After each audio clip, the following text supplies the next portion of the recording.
Alors l'aéroport du Bourget est un aéroport urbain, enserré dans un tissu qui a grandi avec le nord francilien. Et il représente, avec les 70 entreprises qui y sont implantées, un petit peu plus de 3500 emplois directs en équivalent temps plein, avec en plus, sur le site du Bourget, deux chances considérables que représentent le musée d'air et de l'espace, qui est l'un des plus beaux du monde, et le Salon international de l'aéronautique et de l'espace, qui accueille une manifestation d'ampleur exceptionnelle, la première mondiale, elle aussi, une semaine au mois de juin, tous les 2 ans.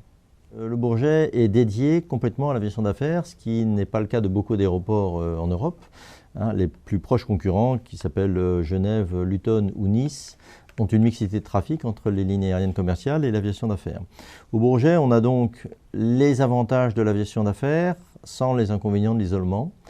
Les avantages de l'aviation d'affaires, c'est la disponibilité à toute heure du jour et de la nuit, c'est la possibilité de rentrer très vite dans son avion ou d'en sortir très vite, c'est aussi la confidentialité, c'est aussi l'efficacité opérationnelle, c'est aussi des niveaux de service qu'on ne trouve que très rarement sur les grands aéroports, puisqu'en général, ces aéroports-là sont beaucoup dédiés à une clientèle qui est 60% loisirs, 40% affaires, alors qu'au Bourget, 100% du trafic, ou quasiment, est du trafic d'aviation d'affaires. Mais dans certains cas, la complémentarité avec Roissy est très forte, puisque pour certains équipages ou pour certains industriels, la possibilité de bénéficier de la redoutable efficacité du hub de Roissy et d'avoir une possibilité de desserte en avion d'affaires à l'intérieur de l'Europe, par exemple, peut être un véritable atout.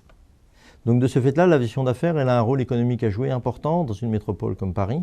Sur les 10 années qui viennent, on peut imaginer que viendront s'installer probablement les deux grands industriels constructeurs d'avions d'affaires qui n'ont pas encore d'établissement de maintenance européen ici au Bourget.